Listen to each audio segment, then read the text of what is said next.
Okay. So I think that we will just jump into it. So good morning, everyone. We're so excited to host our last HubSpot user group for this year. Today, we're going to talk about how to build a successful lead scoring model, which is a framework that we have built for several SaaS companies. So it will be exciting to share it with you today. I will share our framework with you, and you will also be able to get the slides afterwards.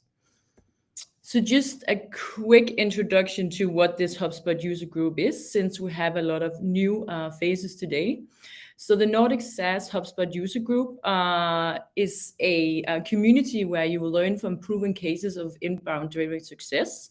You will get to share HubSpot practices that support your growth journey, and you will get to meet fellow inbounders who share industry-specific challenges and aspirations.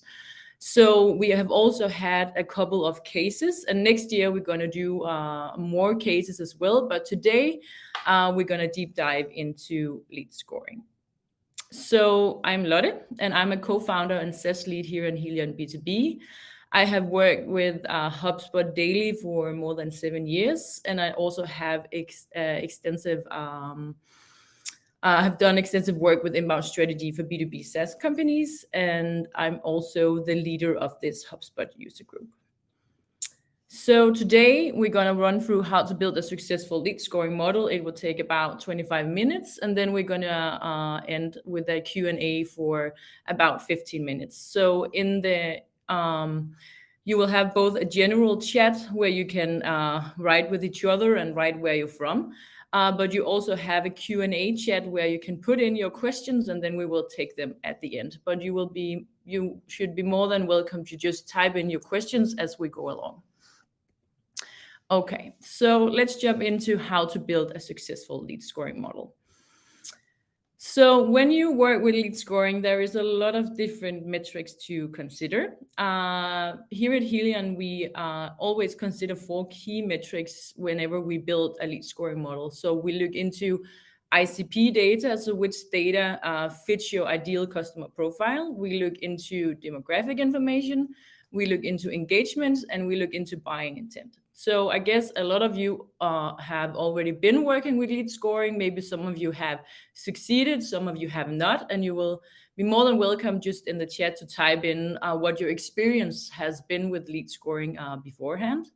But what we have seen is that if you only build lead scoring based on engagements like number of emails opened or number of emails clicked, you can still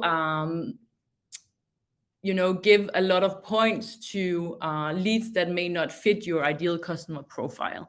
So that is why it's really keen that you also think about the ICP data and you score based on that, both on a positive and a negative level. And then, of course, we need also to score based on buying intent. So do these leads that we score, do they actually have some kind of indicator of a real buying intent? And I'm going to deep dive more into how to recognize what is buying intent, what is engagements, what is demographic information, and what is ICP data. But if we look a bit more into ICP data, then you will have the possibility to actually enrich HubSpot with ICP data from third-party enrichment tools such as Vino, Bisnode, SimilarWeb, and Apollo. So this is kind of like a integration and a data layer that you put on top of HubSpot to make sure that every time you have a lead coming in, you will get that lead enriched by one of these third-party solutions. So it could be that you will enrich with revenue on company level, or you will enrich with number of employees, which web technologies that they use, and so forth, to see if it matches the ideal customer profile that you have internally. And also, when doing lead scoring, it's really important always to remember to score based on recency. So essentially, you don't want to chase leads that reached a certain amount of points a year ago. So again, recency is really, really important, both to score positive points if they have been engaging with your brand recently, or give them some kind of negative point if it's a long time ago that they did some kind of engagement with your brand. So these are the 4 key metrics that we look into when we build a lead scoring model. Okay, so which kind of lead behavior do we need to score based on?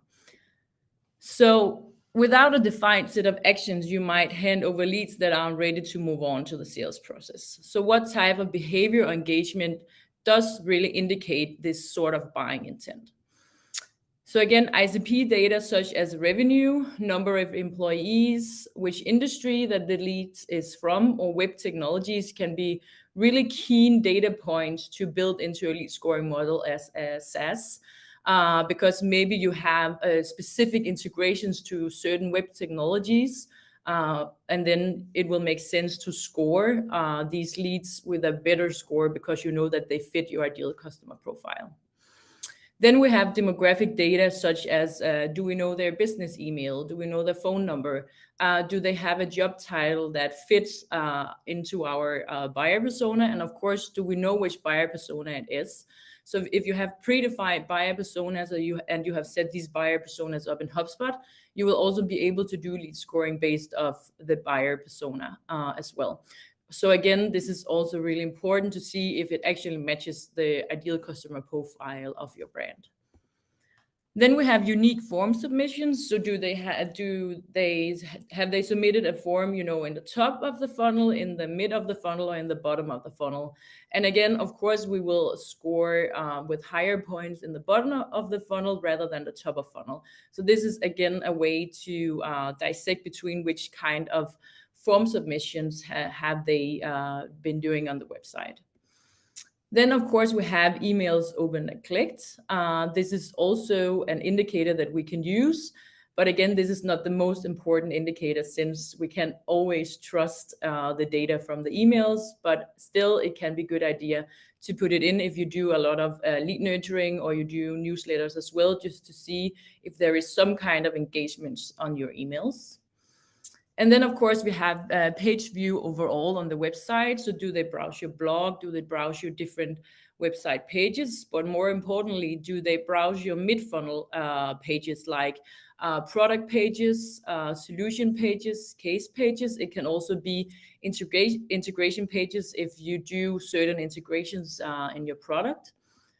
And then, of course, also bottom funnel page views. So this will be more like pricing pages to see, are they actually looking into what is the cost of your solution?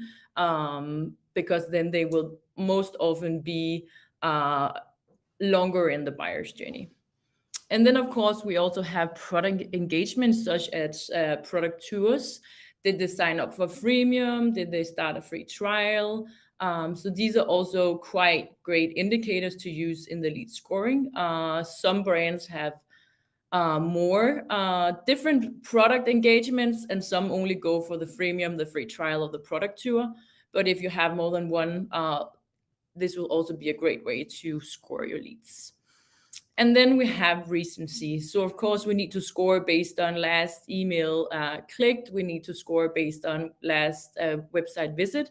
And of course, also last product engagement. This is, again, really important to score based on recency because we need to know if they have been active and researched our brand recently or if it was something that happened way back in time. So of course, if they haven't been actively searching for us for maybe 30 or 60 days, then we should think about giving them a negative score just to outline the other points. So we make sure that if we hand over leads, they are the most best fit leads to be worked.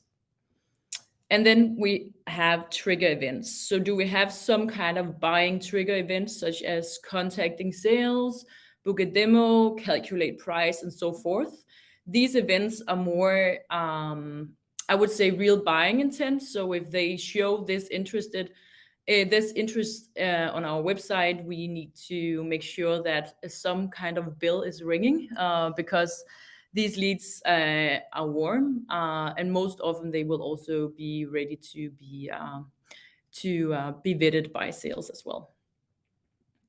Then if we jump a bit into the lead scoring framework, so right now we talked about which things to consider building into the lead scoring framework.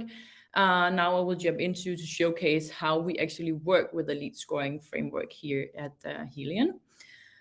And to do that, I will just show you what the funnel most often looks like for our SaaS clients. So we have at the top of the funnel, we work with leads in HubSpot. Then we have the marketing qualified leads. Then we most often work with product qualified leads. So these are leads that have some kind of engagement with our products, but they're not quite ready to be handled by sales yet.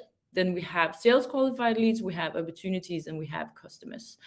And HubSpot have given us the possibility to actually build our own funnels now. So you can go in and add product qualified leads to your funnel, and you can remove subscriber and so forth if you're not working with those lifecycle stages.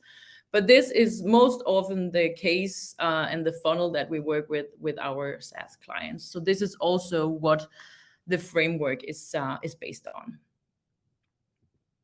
Okay, so let's move on to our lead scoring framework, which we call Radar, Research, and Revenue, and it has 4 different stages. And I will just talk you through all 4 of the stages. So to begin with, we have what we call leads, and they are leads that have less than 25 points. So the definition of these leads are that they have not yet shown any real purchasing intent or have acquired a negative score through inactivity or bad fit indicators. They should remain a part of our marketing audience with no further sales action until they have shown a more clear intent to purchase or that they have gained more points. And in this case, marketing will be the owner of the lead, but they will act more as an inactive owner. In terms of actions on leads that have less than 25 points, then we will let the marketing machine work these leads, maybe by sending them some newsletters and targeting them with some ads, maybe on LinkedIn, Meta, or some kind of banner ads. And then, of course, we will have them as leads in the lifecycle stage. Then if we move along, then we will have what we call radar. So these are leads that should be on our internal radar. These are leads that have between 25 and 49 points. And the definition of these leads is that they're starting to show an interest in our products. They should be on our radar, but likely they will still need some nurturing. Marketing is still the owner of these leads, and we have 2 different actions here. So we have a manual actions where we monitor the leads weekly to get an idea of the marketing pipeline, how is it building up and how is it progressing.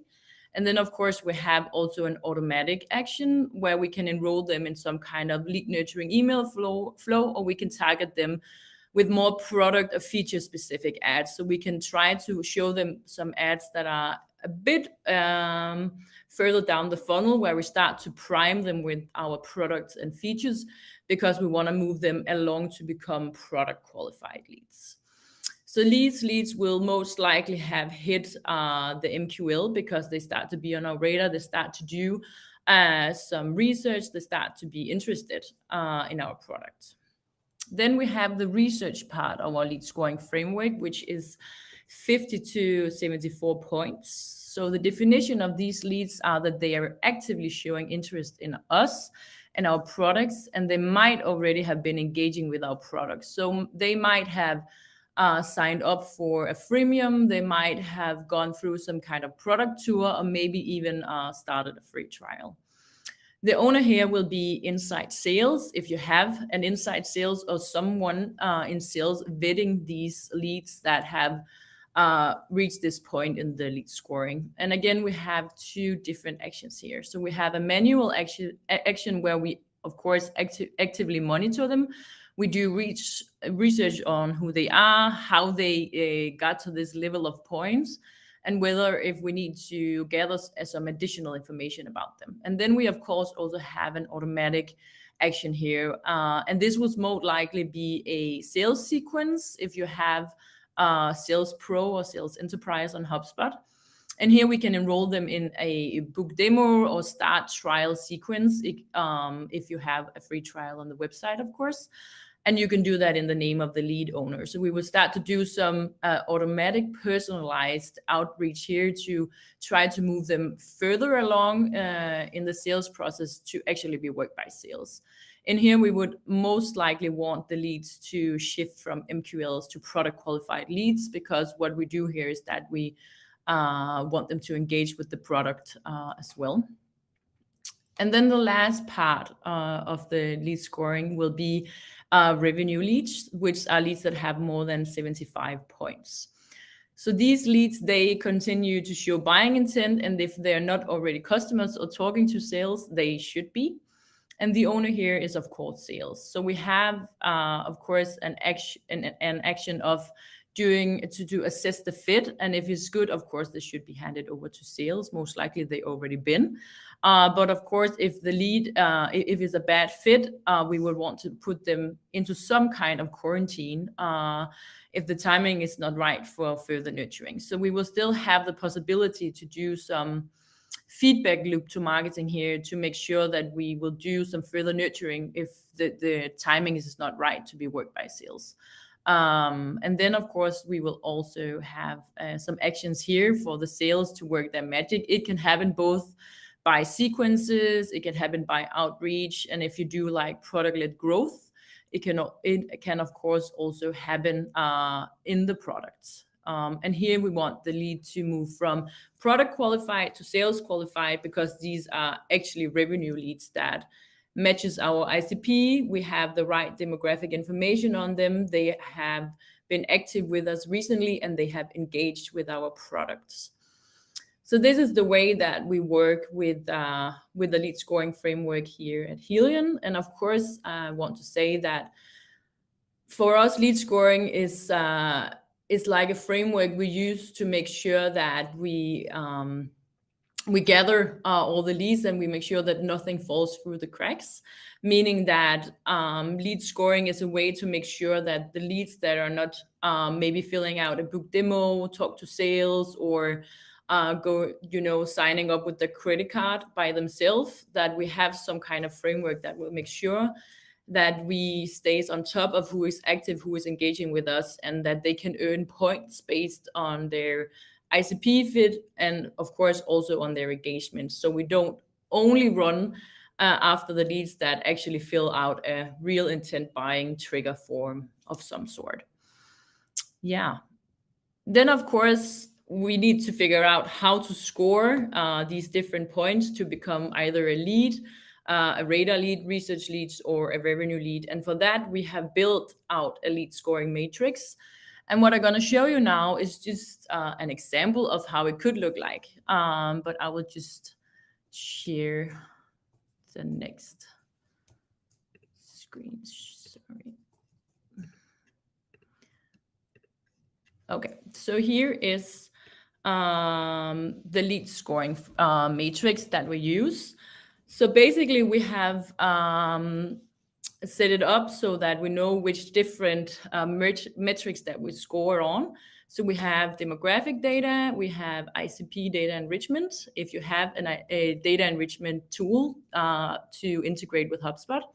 Then we have form submissions, we have emails, we have page views, we have product, and we also have recency. And then, of course, at the bottom, we have trigger events. You can add even more different metrics if you want to, but this is the baseline we use for our SaaS clients. So if we look at the top, we can, of course, score based on if the job title is known. We can also score if the job title contains any of the job titles that we normally work with. For our sales, it would be kind of like growth managers, sales managers, CMO, so forth. Then, of course, is the buyer persona known? Do we know that they matches one of our buyer personas? Do we have their business email, or do we have their phone number? Then again, these are just examples of ICP data enrichment to add to a lead scoring. But here for us, maybe revenue is quite important to see, okay, do they have the right size, this company, for us to engage with them? So here we can see, okay, revenue is more than or is 10 million and less than 20 million. And then again, it's more than 20 million, but less than 50 million. and then is more than or is 50 million. So then we can give them more or less points in terms of do they have that amount of revenue that matches our product, and also so we know that they will actually engage with us or be interested in buying our products. Then, of course, is the industry any of? So let's say that we sell software to e-commerces, so then we can go in and check, is the industry any of e-commerce? For instance, number of employees is more than 20. So we know, okay, the baseline of our product is that we need to be at least 20 employees. So we can score based on that as well. And then, of course, web technologies is any of. So let's say that we have a really great integration to Shopify or WooCommerce or one of the other web technologies, then we can also score based on, do this prospect actually use one of the web technologies that our product is a really good fit for? So again, ICP data can be a really great way to build a more sophisticated lead scoring model, because then we would know that they actually matches the criteria that we set for our ideal customer. Then we also have form submissions. So have they filled out a form which aligns with the top of the funnel, the mid of the funnel, or bottom of the funnel? How many emails have they clicked? Or of course, if they unsubscribe to emails, we want to give them a negative score. Then we have page views as well. So the first of the rows here is more than or is 3 page views and less than 10. And these are mainly blogs. So if you do a lot of content, you do a lot of blogs, also through newsletters and stuff, it could be a really great idea to score based on page views if we know that they're actually looking into your content and they are educating themselves on your website. And then, of course, we have some mid-funnel unique page views. So if they're looking into solution pages, feature pages, integration, case pages, we, of course, want to score these page views a bit higher. And then we have bottom funnel unique page views, which could be pricing page, which, of course, we also want to score a bit higher. Then we have products. So we have, have they started a freemium? Have they done a product tour? Have they started a free trial? So of course we want to score based on that as well. And these are just examples. So if you know that they start a free trial, and that means that you most likely would just hand them directly to sales, change these points to be 75% because that 75 points, because that will be a revenue lead. And then we have recency. So of course we also look into the last email click date and the recency for that. We look into website last visit. Again, is it less than 30 days, 14 days, 7 days? And then we do it again with products. So if you have set up an integration between your product and HubSpot, we of course also want to be able to score based on that. So then we can look into, okay, which was the last time that they logged on to the product or were active in the product, and score based on that. And again, we will also do negative scores here. So if it's more than 30 days ago that they clicked on an email or logged into the product or visit our website, then we want to be able to give them a negative score. And then at the bottom, of course, we also have trigger events. So here in this example, you would say, okay, if they fill out a contact a sales, or they calculate a price on our website, or they book a demo directly from the website, then we essentially want to be able to turn them directly into revenue leads.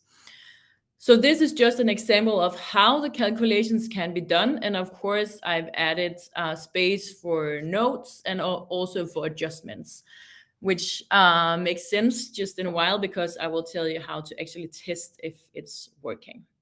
So I will just shift back again. Yes.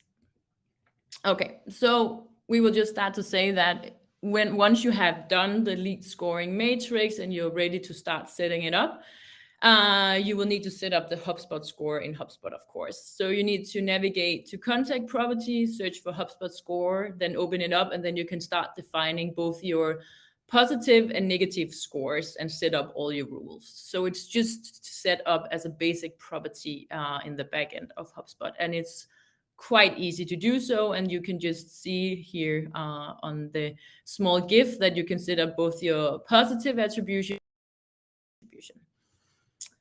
And then how to test your lead scoring model. So of course, once we have found the right lead scoring framework, I just showed you which one we use, which is Radar, Research, and Revenue. And once you have built out your matrix, found out which metrics you want to score on and which points you want to start off with, we of course need to start testing the lead scoring model. So we recommend a minimum testing period of 4 weeks, running through all research and revenue leads weekly or bi-weekly, depending on the scale of incoming leads. So of course, if you have a quite large amount of leads coming in, you can do the run through the leads weekly. But if you don't have that many, maybe you can do it bi-weekly instead. But always a minimum testing period of 4 weeks. And for sometimes it will maybe take 6 or 8 weeks, but you will figure that out once you have set up the lead scoring. So what to look for in the test period? Well, you need to look for the quality of both the research and the revenue leads, which means that are they matching the definitions in the framework that we have set up? So do they actually match the definitions and the life cycle stages that we want them to match? Are they ready to be vetted by inside sales once they reach research leads? So are they actually ready to see if they could be a match for sales, and have we been able to gather the right information to be vetted by sales?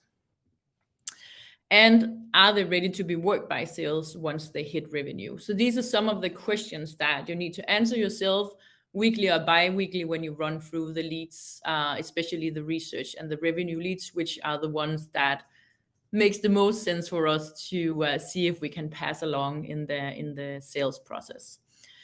And then, of course, we also need to look into adjustment of the points. So do we need to adjust our points up and down to make sure leads are nurtured correctly?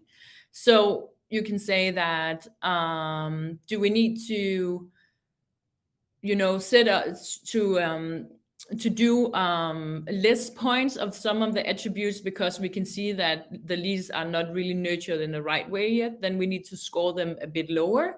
Or can we see that all the leads that we have in research are actually already ready to be worked by sales? Then we maybe need to give them some more points so they will hit revenue instead of research. And then, of course, do we need additional trigger points for negative scoring based on patterns in bad fit leads? So once you run through these leads, you will, of course, also stumble upon some leads that will reach research or revenue, which is not a good fit for your ideal customer profile. And then you need to figure out how they got these points if they're not a good leads, and if they're not, good fits to your brand and your business. So here you need to look for patterns of these leads and maybe figure out if you need to set up additional triggers for negative scoring. So what I showed you was basically negative scoring if they unsubscribed or if they have not been active based on recency. But maybe you also want to give negative scores on web technologies that you don't integrate with, or specific job titles, or if you have negative buyer personas, you can also set up negative scoring based on those buyer personas. I know a lot of SaaS companies that do freemiums. They have negative scoring for students, maybe using their software when they do assignments and stuff. We have seen that with some of our clients. So it is also important to figure out to add additional scoring based on bad fit patterns.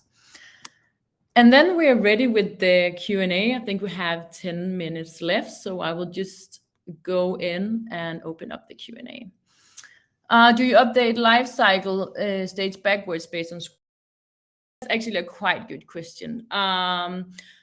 We don't per se update any life cycle stages based on the lead scoring before we're done with the testing period. So for some of the clients that I work with, we have set up the life cycle stages to change automatically based on the lead scoring framework. But we don't ever do that before we're done with the testing period and we feel comfortable that the scoring that we have set up match the definitions and where we want them to be in the sales cycle. When we talk about revenue leads that maybe does not have the right timing yet, there will be a possibility to put them into quarantine, as I talked about. So if you want to set them into quarantine here, you can think about wiping their life cycle stage and then move them backwards to lead or MQL to be nurtured further along. So yes, you will also be able to set them back in life cycle stage if they don't have the right timing. Then we have another question: when you are mature enough to work with lead scoring? Yeah, so this is also a quite good question. So I would say lead scoring should never be the first thing that you do once you have built your inbound strategy. Lead scoring is something that you build on top of the strategy work that you have already been doing. To do a good lead scoring, you need to make sure that you have the right product pages on your website, that you have high intent pages like pricing, that you have some really good conversion points on the website or triggers. So maybe you have kind of like a pricing download, you have the possibility to calculate price, you have some content to actually engage if you want to score based on form submissions as well. And then of course that once you are a SaaS company, that you have some kind of engagement with your product that we will be able to score on.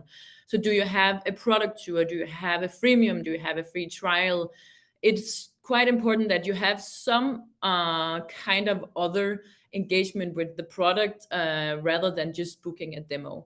And also, of course, if you want to have the real value of doing lead scoring also as a SaaS company, I would recommend looking into actually integrating your SaaS product with HubSpot, so you will be able to score based on what your leads are doing inside your platform if you have a freemium or a free trial model as well.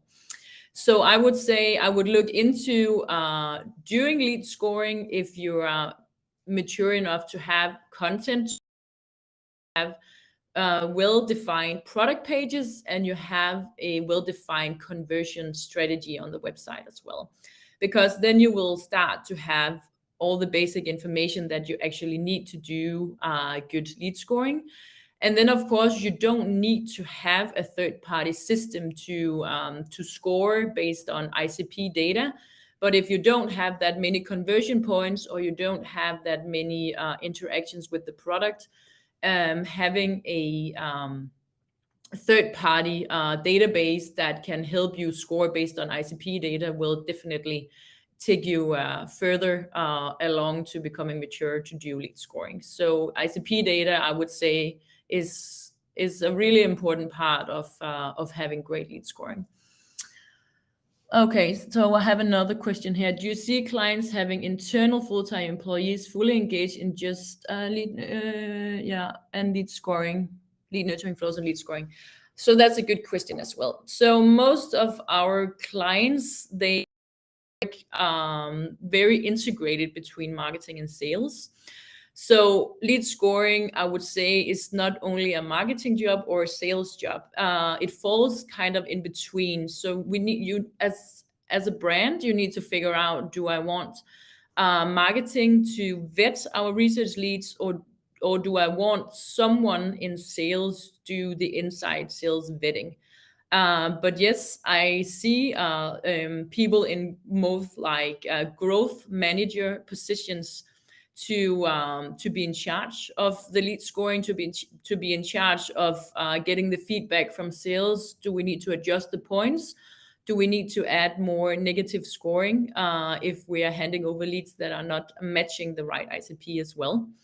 And then, of course, yes, lead nurturing flows is also really important if we want to make sure that we are actually nurturing both the ones that are all the way out a lead and also radar to become actually engaged with our product to become research leads.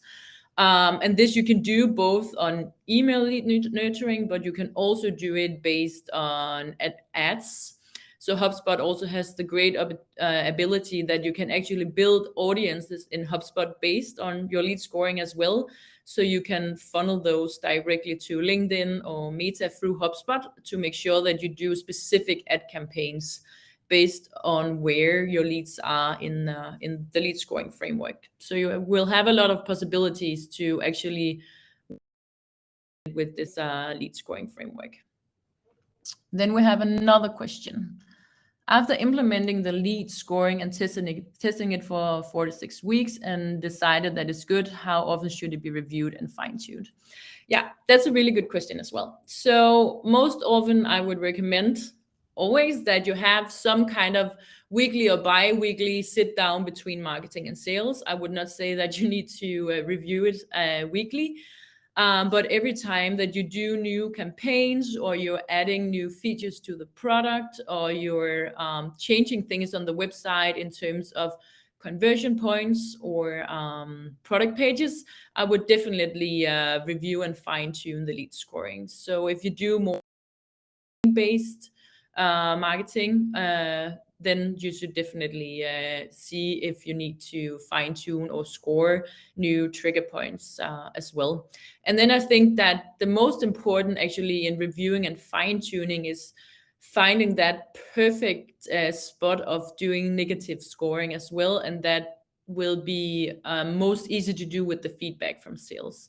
So having set up a quite good feedback loop with sales in terms of lead scoring will definitely be the way to succeed with it. Okay, then we have another question. Can you put some numbers on typical volumes of leads when lead scoring becomes relevant? X 100, X 1,000 visits per month or the like. Okay, so question. And I only work with B2B. So most often we don't have that huge amount of traffic always. So I wouldn't say that traffic is the most important indicator here. For my perspective, the most important indicator is actually to figure out what the intent is behind the leads that visit your website. Because even though you don't have a huge amount of visits, if you have the right visits, you can still do really, really good leads. So I think I want to stumble upon the fact, what I said earlier is that lead scoring, we use lead scoring to actually get those leads on our radar that don't necessarily fill out that trigger conversion, like calculating a price or asking for a demo. We use this framework to actually get all the leads on our radar that are doing education on themselves on our website. They're maybe also comparing us to other softwares. So this is more important for us, but of course we will need the permission to start scoring them. So I would most likely look into actually having a conversion strategy where you will get them on your radar sooner than relying on the level of website visits. And then we have the final question before we're done. Is lead scoring always linked to contact, or can lead scoring be built for company in HubSpot? It is not always linked to contact, and you will the HubSpot score is a contact property, but you will also be able to score based on some company information as well that is tied to the contact. But it will be linked to the specific contact as a contact property, since it is the specific contact that are doing the engagement on the website, in the emails, and so forth. But you will be able to score on company attributes as well. And then the last one, how is ICP data collection automated if you have too many leads to do this manually and many signing up? How is data on their company integrated to HubSpot in order to score them right?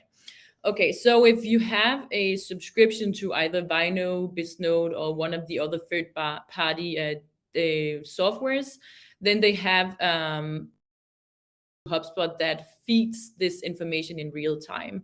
So you will sync the properties in HubSpot that you want to be updated by the system, and then it will sync in real time. And in that way, you will be able to score in real time every time a lead converts on the website as well.